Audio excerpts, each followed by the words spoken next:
Hello engineers, आज हम लोग देखेंगे अपने प्रीवियस ईयर क्वेश्चन का सब्जेक्टिव क्वेश्चन। उसमें हम लोग question number second and third देखेंगे।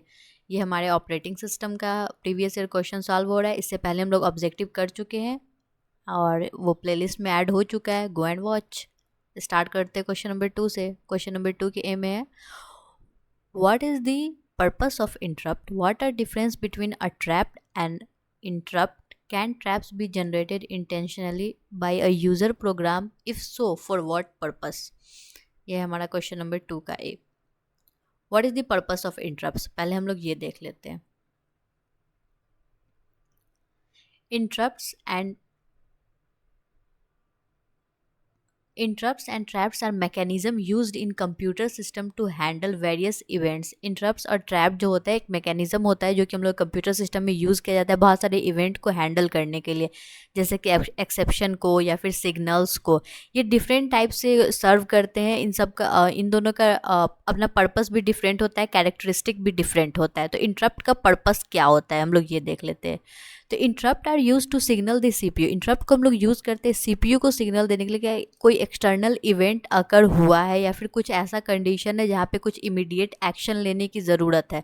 तो सीपीयू को इस सिग्नल भेजने का काम करता है हमारा interrupt. This event can come from various sources. और जो इवेंट के कारण इंटरप्ट को आना पड़ता है और सीपीयू को सिग्नल देना पड़ता है वो डिफरेंट डिफरेंट सोर्सेज से आ सकते हैं, जैसे कि हार्डवेयर डिवाइसेस से आ सकता है, कीबोर्ड से, माउस से, टाइमर से। और they can interrupt the normal execution of program. Normal program का एग्जीक्यूशन को इंटरप्ट कर सकता है उस इवेंट को हैंडल करने के लिए। और ये ट्रैप से अलग कैसे होता है? तो interrupt are generally initiated by external hardware. Generally ये एक्सटर्नल हार्डवेयर या डिवाइसेस से इसको इंटरप्ट को इनिशिएट किया जाता है। और ये इन असिंक्रोनस भी हो सकता है। They are use to respond to event that are not directly control by CPU। इसको उस इवेंट को डायरेक्ट उस इवेंट के लिए रिस्पॉन्ड करने के लिए रखा जाता है जो कि CPU को डायरेक्ट ना पता चल सके कि हाँ वो इवेंट हुआ है। इसलिए हम लोग इंटरप्ट रेज करते हैं। Interrupt often lead to context switching. Context switching होता है इंटरप्ट से। यहाँ पे CPU जो होता है एक प्रोग्राम को एग्जीक्यूट कर रहा होता है, उसका एग्जीक्यूशन बीच में छोड़ के वो दूसरे प्रोग्राम पे स्विच कर जाता है उसको करने के लिए। और ये सब CPU करता है इंटरप्ट का जो रिक्वेस्ट है उसको हैंडल करने के लिए। तो ओवरऑल इंटरप्ट क्या करता है कि अगर कोई एक्सटर्नल सोर्सेज से कोई सिग्नल आया है, कोई इवेंट हो रहा है, तो उसका CPU को पता नहीं होता है उस बारे में। इंटरप्ट उसको सिग्नल भेजता है कि कुछ इवेंट करना है। तो CPU क्या करता है, कंटेक्स्ट स्विच करता है, जो वो कर रहा होता है उसको बीच में छोड़ करके वो इंटरप्ट जो राइज होता है उसको पहले, उस इवेंट को पहले हैंडल करता है। अब ट्रैप का पर्पस क्या होता है? ट्रैप को हम लोग सॉफ्टवेयर इंटरप्ट या एक्सेप्शन भी कहते हैं। Are used for synchronous events. इसको सिंक्रोनस इवेंट के लिए यूज़ किया जाता है इवेंट, और इंटरप्ट को असिंक्रोनस के लिए। ट्रैप जो होता है वो सॉफ्टवेयर इंटरप्ट होता है और इंटरप्ट जो होता है वो जनरली हार्डवेयर इंटरप्ट होता है। और ये एक्सेप्शन हैंडल करने के लिए यूज़ किया जाता है जो कि जनरेट होता है प्रोग्राम के एग्जीक्यूशन के बीच। They can be cause by specific instruction. किसी इंस्ट्रक्शन के कारण ये हो सकता है। जैसे कि हम लोग ट्रैप में एक्सेप्शन किसको कह सकते हैं? मान लो कि हम लोगों ने कोई प्रोग्राम लिखा है, वो प्रोग्राम पूरा सही है लेकिन प्रोग्राम में ये लिखा हुआ है, तो इसका आउटपुट क्या होगा? इसका आउटपुट कुछ नहीं होगा। तो ये हमारा एक्सेप्शन है। इन्फिनिटी आएगा, इसका आउटपुट मतलब नहीं होगा। तो ये हमारा एक्सेप्शन है, इसको हैंडल करना होगा। हैंडल कर हमारा कौन करेगा?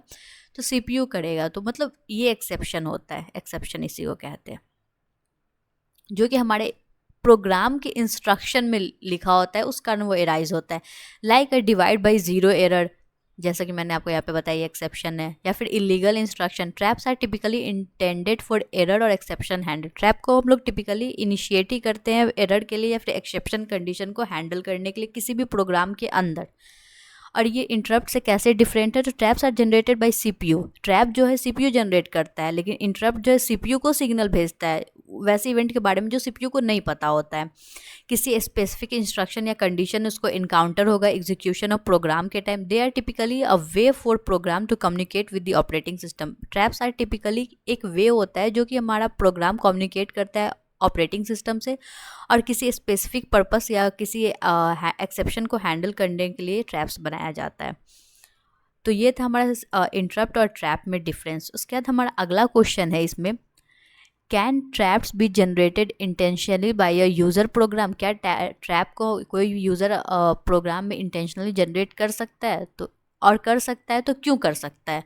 यह है हमारा अगला क्वेश्चन 2 के ए में ही। तो इसमें मैंने लिखा है कि yes trap can be generated by user program trap generate कर सकता है और उसका पर्पस ये सब हो सकता है। पहला पर्पस है सिस्टम कॉल करने के लिए वो कर सकता है, सेकेंड एरर हैंडलिंग के लिए, थर्ड डिबगिंग के लिए, फोर्थ सिक्योरिटी के लिए।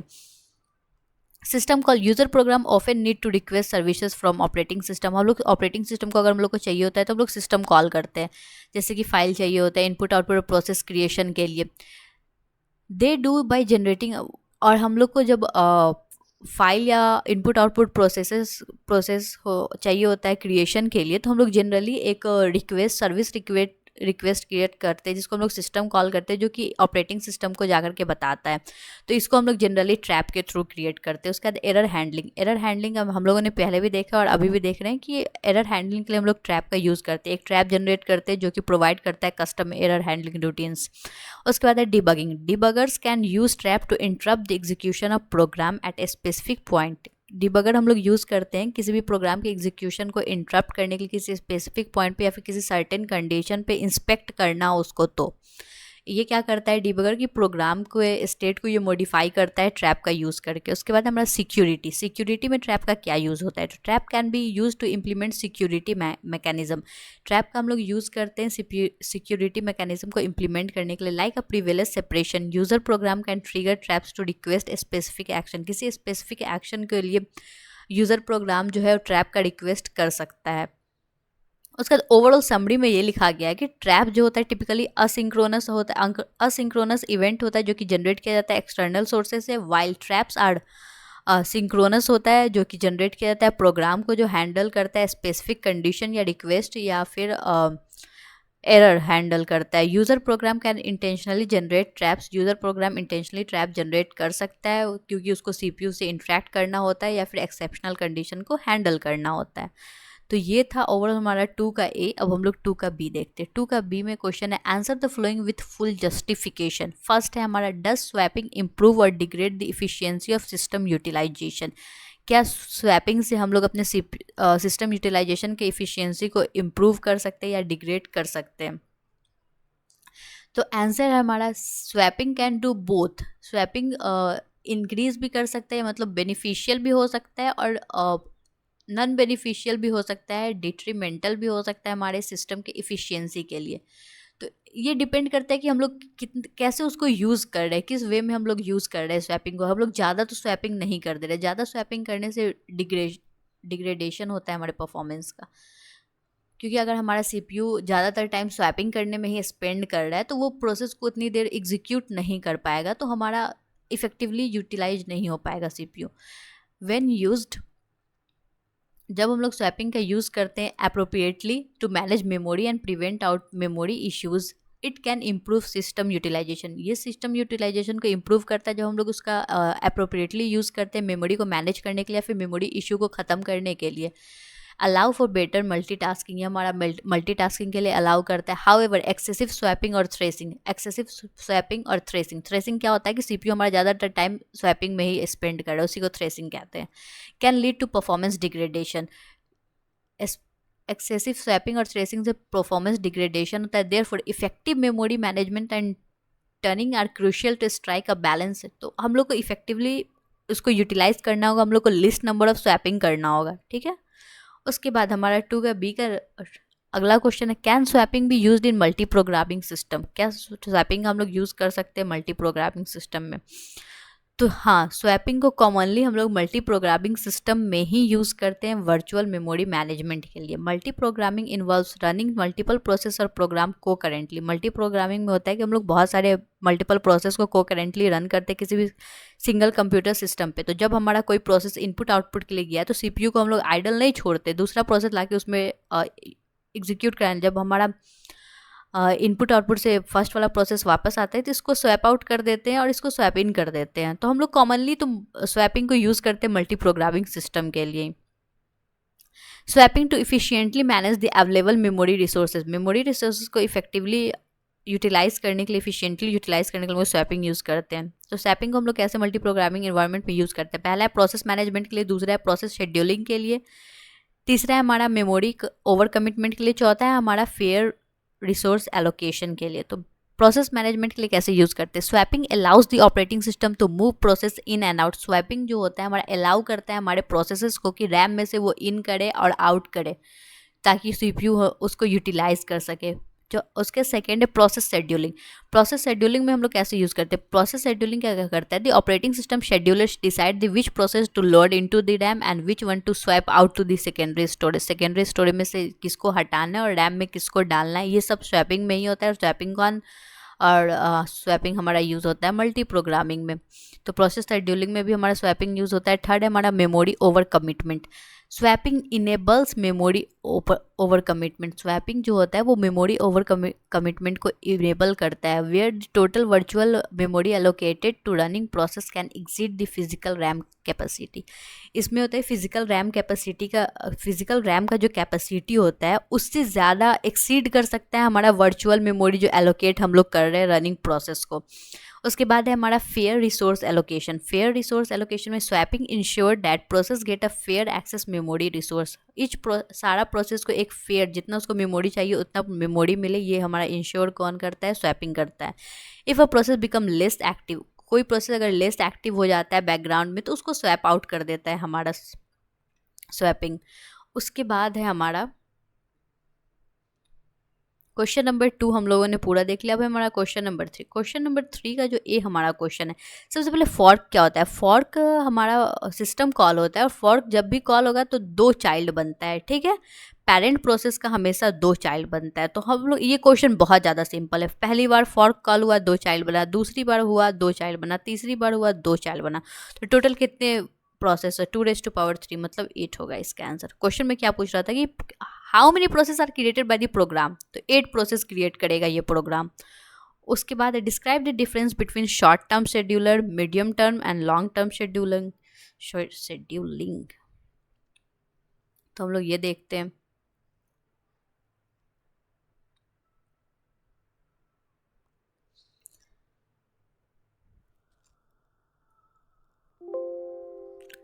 अल्टरनेट नेम क्या है शॉर्ट टर्म शेड्यूलर का, मीडियम टर्म शेड्यूलर का और लॉन्ग टर्म शेड्यूलर का? तो सबसे पहले शॉर्ट टर्म शेड्यूलर का नाम है सीपीयू, मीडियम का नाम है स्वैपिंग शेड्यूलर और लॉन्ग टर्म का नाम है job scheduler. Degree in programming क्या होता है? It provides ledger control over the degree of multi programming. It reduces the control over the degree of multi programming. It controls the degree of multi programming. मतलब long term scheduler control करता है degree of multi programming, mid term scheduler reduce कर देता है control को, और short term scheduler less control provide करता है। स्पीड की बात करें तो शॉर्ट टर्म शेड्यूलर सबसे फास्ट होता है, उससे थोड़ा सा कम फास्ट होता है हमारा मिड टर्म, और हमारा नहीं, सबसे फास्ट होता है हमारा शॉर्ट टर्म शेड्यूलर। उसके बाद है speed of medium scheduler between the short term और लॉन्ग टर्म। शॉर्ट टर्म और लॉन्ग टर्म के बीच का है हमारा स्पीड ऑफ मीडियम शेड्यूलर, और the speed of long term scheduler is more than medium. Long term का जो होता है मीडियम से ज़्यादा होता है, लेकिन इससे कम होता है शॉर्ट टर्म शेड्यूलर से। Uses in time sharing system, ये मिनिमम यूज़ करता है टाइम शेयरिंग सिस्टम का, ये पार्ट होता है टाइम शेयरिंग सिस्टम का, और ये एब्सेंट होता है। एब्सेंट होता है ऑलमोस्ट, या फिर मिनिमल होता है, मतलब कम होता है टाइम शेयरिंग सिस्टम में। It selects the process from among the process that is ready to execute. ये प्रोसेस को वहाँ से सिलेक्ट करता है जहाँ पे प्रोसेस जो होता है वो रेडी होता है एग्जीक्यूट करने के लिए। ये री इंट्रोड्यूस करता है among the process that execute and execution can be continued. मतलब आधा प्रोसेस एग्जीक्यूट हो चुका होता है, आधा वो कहीं किसी और ऑपरेशन के लिए जाता है, तो उसको वापस से ये री इंट्रोड्यूस करता है सीपीयू में। It selects process from pool and loads them into the memory for execution. Long term scheduler करता है कि ये सिलेक्ट करता है प्रोसेस को बहुत सारे प्रोसेस में से, और उसको लोड करता है मेमोरी में एग्जीक्यूशन के लिए। शॉर्ट टर्म शेड्यूलर हमारा वर्क करता है process state is running to ready. Process state को रेडी स्टेट से रनिंग स्टेट में ले जाता है। ये इसमें प्रोसेस स्टेट जो होता है प्रेजेंट ही नहीं होता है। ये प्रोसेस स्टेट को न्यू प्रोसेस, हमारा जो प्रोसेस है अगर वो न्यू स्टेट में है तो उसको रेडी स्टेट में ले जाता है। ये हम लोग पढ़ चुके हैं पहले भी, उसके बाद सिलेक्शन ऑफ प्रोसेस, ये सेलेक्ट करता है प्रोसेस सीपीयू में क्वाइट फ्रिक्वेंटली, मतलब फास्ट करता है। Select that process which is not need to load fully on RAM, वैसा प्रोसेस सेलेक्ट करता है जो कि पूरा रैम पे अपलोड करने की लोड करने की ज़रूरत नहीं है, उसको स्वैप कर सकते हैं, स्वैप इन और स्वैप आउट कर सकते हैं। और लॉन्ग टर्म शेड्यूलर एक गुड प्रोसेस को सिलेक्ट करता है जो कि मिक्सचर हो इनपुट आउटपुट बॉन्ड का और सीपीयू बॉन्ड का। That's all for this video, thank you for watching.